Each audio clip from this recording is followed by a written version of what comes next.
2015 թվականի սեպտեմբերի 14-ին Վրաստանի բոլոր տիպի ուսումնական հաստատություններում մեկնարկեց նոր 2015-16 ուսումնական տարին։ Դպրոցական առաջին զանգը հանդիսավորապես հնչեց նաև Թբիլիսի և Վրաստանի տարածաշրջանների հայկական դպրոցներում։ Տոնական օրվա կապակցությամբ Թբիլիսի թիվ 104 դպրոց էին եկել հասարակական կազմակերպությունների ղեկավարներ ու ներկայացուցիչներ, դպրոցի նախկին ուսուցիչներ ու շրջանավարտներ։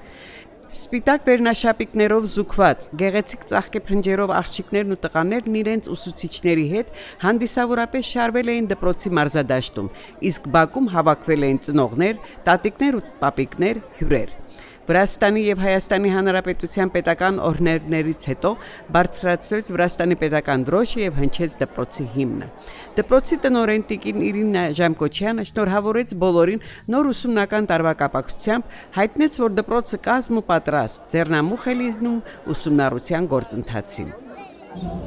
Կարոտել եմ ձեր հարազատ դեմքերին։ Անցյալ ուսումնական տարին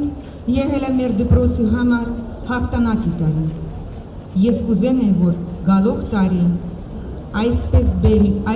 էլ բերի մեզ համար շատ հաջողություն։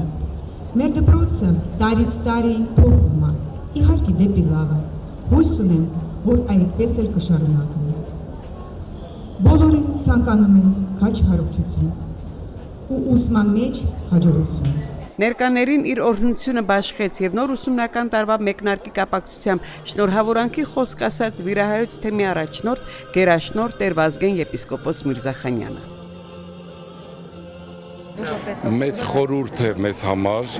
104 դպրոցի այսօրվա օրը, գեղեցիկ տրամադրությունով և հրաշալի առավոտով։ Իմ աղթանքն է, որ շարունակվի հայոց մեր 104 դպրոցի աշխատանքները, բայց նա չի լինի, եթե մենք բոլորս չնվիրվենք այն մեծ քարոզչական աշխատանքին, որ երեխաները պիտի գան իրենց հայկական դպրոցը։ Մենք չենք նվաստացնում մյուսները, բայց սա հայկական Վրաստանի պետությունը հնարավորություն է տվել, որ սա գործի։ Ուրախ եմ, որ Հայարտուն կենտրոնը վերջին 4 տարիներին գոնե 10 մինչև 15 աշակերտներ կարողանում է մեր հայկական դպրոցներին ապահովել։ Ես համարում եմ դեռ քիչ։ Պիտի հասնենք նրան, որ մենք ամեն տարի Հայարտան նախակրթարանով մի ամբողջական հայկական դասարան ապահովենք։ Կոչ եմ անում մեր ժողովրդին, որպեսզի չթողնեն ամեն ինչ դպրոցի տնօրինության, ուսուցչական կազմի վրա, ամեն մեկը պիտի իր նպաստը բերի հայոց դպրոցին։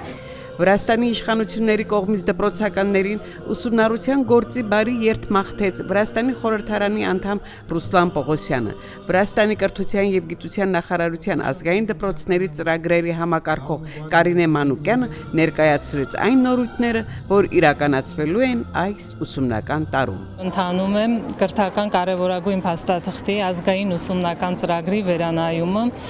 Սեպտեմբերի 1-ից ավելացել է մանկավարժների աշխատավարձը եւ այն լինելու է շարունակական եւ ներդրվում է ուսուցչի մասնագիտական զարգացման քառաստիճան սխեմա։ Իհարկե իրականացվել են բազում վերանորոգական աշխատանքներ տարբեր դպրոցներում, ապահովել են գույքով,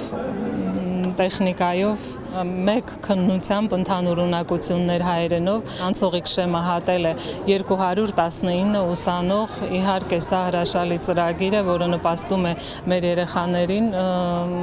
կրթական համակարգում ինտեգրվել։ Դժվարությունների չվախենալու, լավ սովորելու, հայեցի դաստիարակություն ստանալու, այս երկրի արժանի քաղաքացի և իսկական մարդ մեծանալու պատգամով դպրոցականներին բարեմաղթանքի ուղերձ ասացին Վրաստան թերթի խմբագիր Վան Բայբուրդյանը, հյուրայից թեմի Հայարտուն կենտրոնի ղեկավար Լևոն Չիդիլյանը, բանաստեղծ թարգմանիչ Անահիտ Ոստանջյանը, Վրաստանի հայերի միության նախագահ Հենրիխ Մուրադյանը, վիրահայերի միության նախագահ Նարեկ Բայանդուրյանը, այս դպրոցի նախկին ուսուցիչ Նորայր Բաղդասարյանը և ուրիշներ։ Առաջին զանգը խորհրդանշորեն հնչեցրեց այս տարվա առաջին դասարանցին։ Աշակերտները փոխադրվեցին իրենց դասասենյակները։ Նոր ուսումնական տարին այս դպրոցում սկսվեց 300 աշակերտով, ընդ որում առաջին դասարան ընդունվածների թիվը հասնում է 25-ի, որից 13-ը Հյուրայոց թեմի Սուրբ Մովսես Խորենացի նախակրթարանի շրջանավարտներ են։